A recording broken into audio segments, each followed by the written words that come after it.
A lição de hoje vai tratar de uma história de amor, um amor não correspondido. Essa história se encontra no livro do profeta Oséias. Mas quem era o profeta Oséias? Quem era o povo? Como era o povo na época do profeta Oséias? Como era Israel no tempo deste profeta? Oséias atuou no Reino do Norte, nos anos 750 até 725 a.C., um ministério de cerca de 25 anos.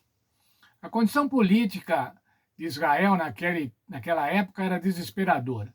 Eles eram assolados pela Assíria e também pelo Egito. Ao norte pela Assíria e ao sul pelo Egito. Mas além desta inquietação, dessa preocupação territorial, política, havia a falência moral e espiritual. O povo estava imerso na idolatria. Fazia culto aos deuses pagãos, aos deuses cananeus, Baal e Astarote. Nesse culto, havia até o sacrifício de crianças. Havia uma sensualidade vulgar. Era essa a condição espiritual do povo de Deus, veja, do povo de Deus. Prestando culto a deuses estranhos, a deuses pagãos, oferecendo sacrifícios de crianças. Além de tudo, havia grande injustiça e opressão. Os menos favorecidos eram oprimidos pelos poderosos. Havia total desobediência aos mandamentos e uma quebra absoluta da aliança. Lembram-se, já falamos ontem como era essa aliança? O Senhor Deus ia dar a terra e eles seriam obedientes.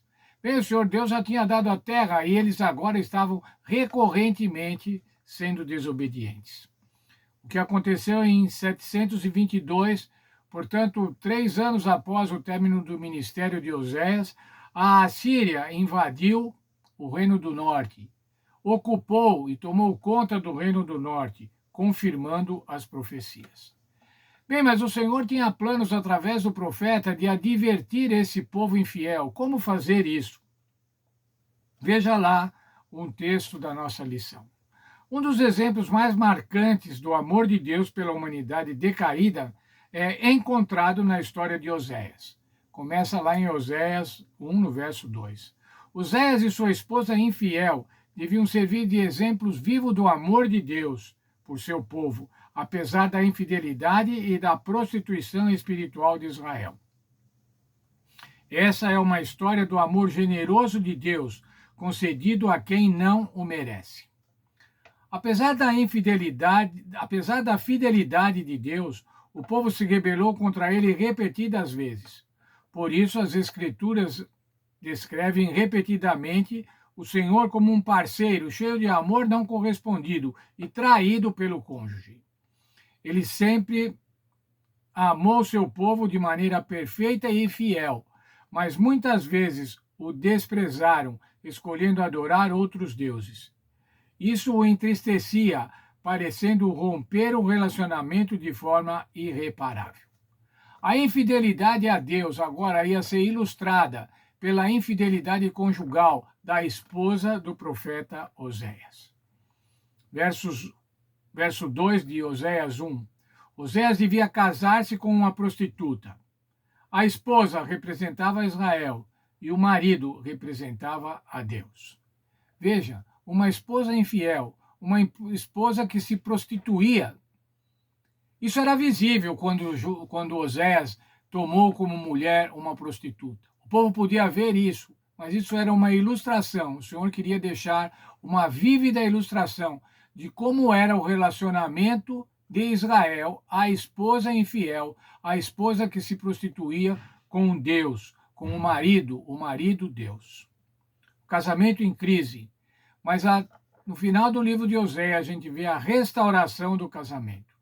A paixão de Deus por Israel. A acusação, a ingratidão de Israel. Israel era ingrato, Israel era infiel. Mas agora a promessa do amor divino. Veja, a promessa de um marido traído. Dá para entender isso, irmãos? Um marido traído, perdoando a esposa, restaurando a condição, a dignidade de esposa.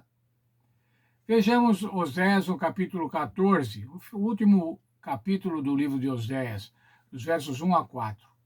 a promessa do perdão. Volta, ó Israel, para o Senhor teu Deus, porque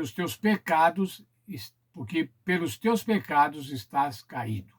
O apelo de Deus para o arrependimento, apelando para que Israel deixasse de ser infiel e se voltasse para Deus.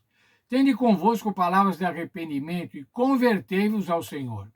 Dizei-lhes: perdoa toda iniquidade, aceita o que é bom, e em vez de novilhos e sacrifícios, os nossos lábios. A Assíria já não nos salvará. Veja, o profeta Oséias falando que a Síria, que poderia ser um aliado, não salvará, portanto, a invasão em 722, poucos anos após o término do ministério de Oséias. Não iremos montados em cavalos e não mais diremos a obra das nossas mãos: tu és o nosso Deus, por ti o órfão alcançará misericórdia.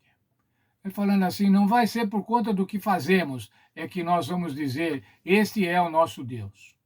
Não é o Deus das obras. Não é assim. Curarei a sua infidelidade, eu de mim mesmo os amarei, porque a minha ira se apartou deles.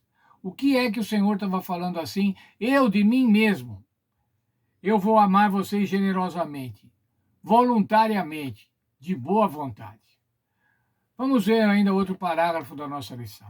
Em Oséias e em outras narrativas bíblicas, Deus demonstra comprometimento e compaixão para com o seu povo. Embora os israelitas repetidamente tenham se voltado para outros amantes espirituais, aparentemente rompendo o relacionamento da aliança de maneira irreparável, Deus, por sua própria vontade, continuou a conceder-lhes seu amor. O povo não merecia o amor de Deus. Eles o rejeitaram, perdendo o direito legítimo a esse amor. Ainda assim, o Senhor continuou a amá-los voluntariamente, sem qualquer compulsão moral ou influência externa. É o que o verso diz: eu por mim mesmo, de mim mesmo os amarei.